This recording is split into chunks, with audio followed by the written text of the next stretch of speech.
தங்க நகைக்கடன் வழங்குவதில் வங்கிகள் மற்றும் வங்கி சாரா நிதி நிறுவனங்களுக்கு புதிய வரைவு விதிமுறைகளை இந்திய ரிசர்வ் வங்கி வெளியிட்டுள்ளது. நகைக்கடனில் முறைகேடுகள் நடப்பதை தடுக்கும் வகையில் புதிய விதிகள் கொண்டுவரப்பட உள்ளதாக ரிசர்வ் வங்கி கூறியுள்ளது. ஆனால் இவை எளிய நடுத்தர குடும்பங்கள் மத்தியில் கூடுதல் சுமையை ஏற்படுத்தும் என்கின்றன நுகர்வோர் அமைப்புகள்.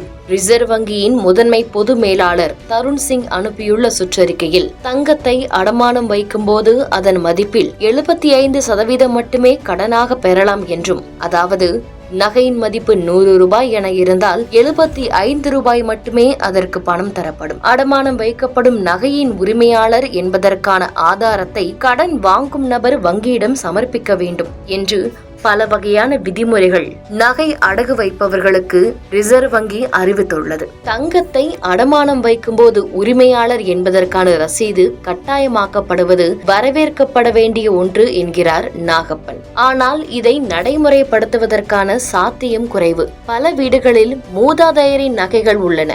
அதற்கான ஆவணங்களை காட்டவே முடியாது. நகைகளை கொள்ளையடிக்கும் கும்பல் அதை உருக்கி விற்றுவிடும் சம்பவங்கள் அதிகரித்துள்ளதாகவும் கூறப்படுகிறது. புதிய விதிகளின்படி ரசீது கட்டாயமாக்கப்பட்டால் அவற்றை விற்பது சிரமம்.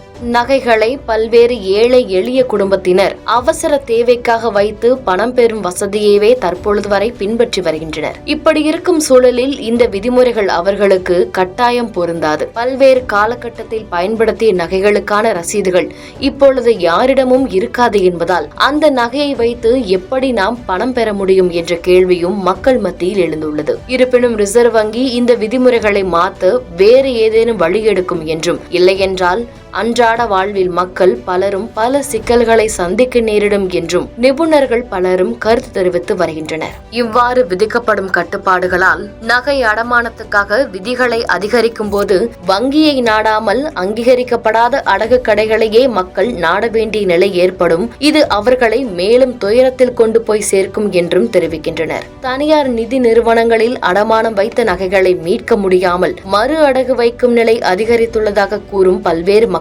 எளிதில் பணம் கிடைக்கும் இடத்திற்குத்தான் மக்கள் செல்வார்கள்.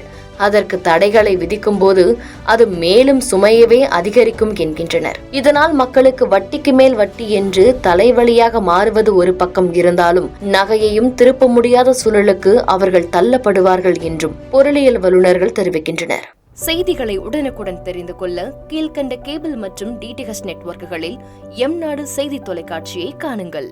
பாதகம் செய்பவரை கண்டால் நாம் பயம் கொள்ளலாகாது பாப்பா. மோதி மிதித்து விடு பாப்பா, அவர் முகத்தில் உமிழ்ந்து விடு பாப்பா. அண்மை செய்திகளை உடனுக்குடன் தெரிந்து கொள்ள இணைந்திருங்கள் எம்நாடு தொலைக்காட்சியுடன்.